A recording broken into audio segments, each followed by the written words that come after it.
Hello and welcome to Food for Thought for this week. It's Mark Lockridge here, pastor of New Life Fellowship in Letterkenny and Milford Reformed Presbyterian Church. It's great to have you with us. It's Christmas, and where would we be without a good old genealogy? It's amazing what different cultures see as significant. Matthew's Gospel starts with a great long list of names, the genealogy of Jesus.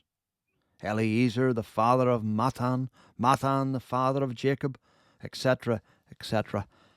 I suspect most Western people would look at it and wonder, Matthew, could you not have found a better way to start?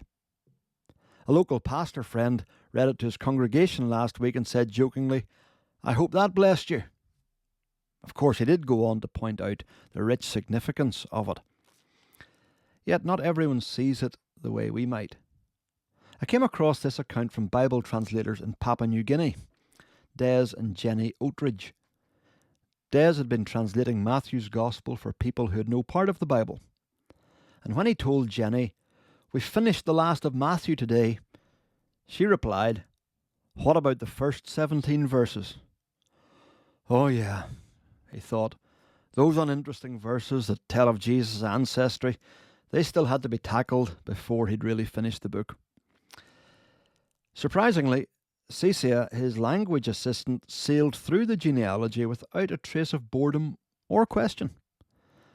But when he rose to go, he said with some deliberation, Des, there's going to be an important meeting in the Mipai's house tonight.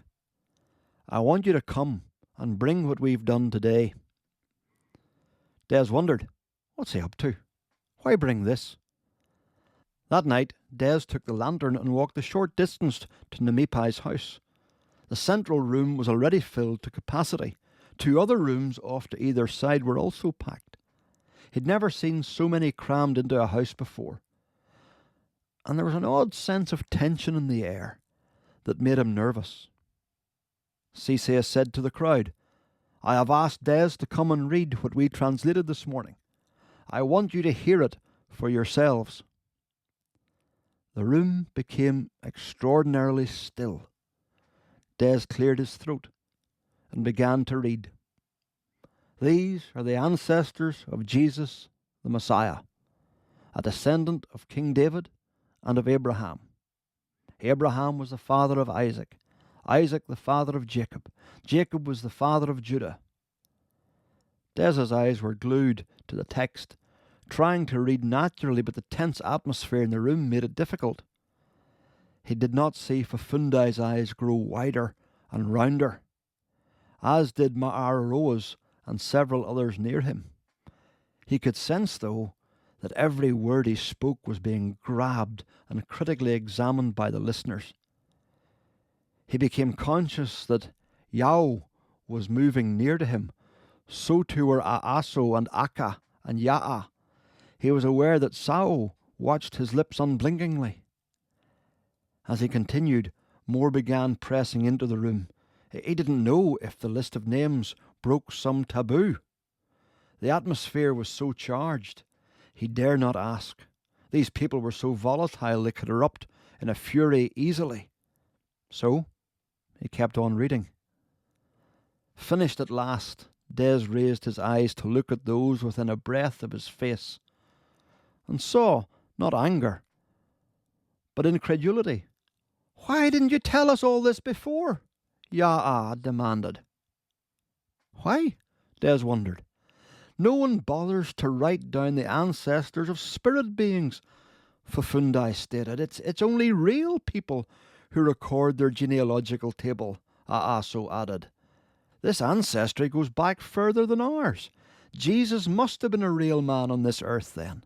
He's not just white man's magic, someone else cried, his voice ringing with astonishment.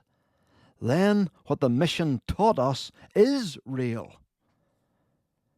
And so it was that the list of names, which we gloss over, convinced these people that Jesus was real. He possessed a genealogy like their own. The truth of the Scriptures was now beyond doubt for them. But it was more than the factuality of Jesus. The whole thing was true. Jesus really existed, really died to be their Saviour. They got the significance, and now they would believe. And as real people, they too could have their names included in Jesus' family tree. And you know what? You can too. That's what Christmas is all about. Happy Christmas, and thanks for listening. And if you want to find out more, drop me an email, mark@newlifefellowship.ie. Until next time, here on Finn Valley FM, have a great week.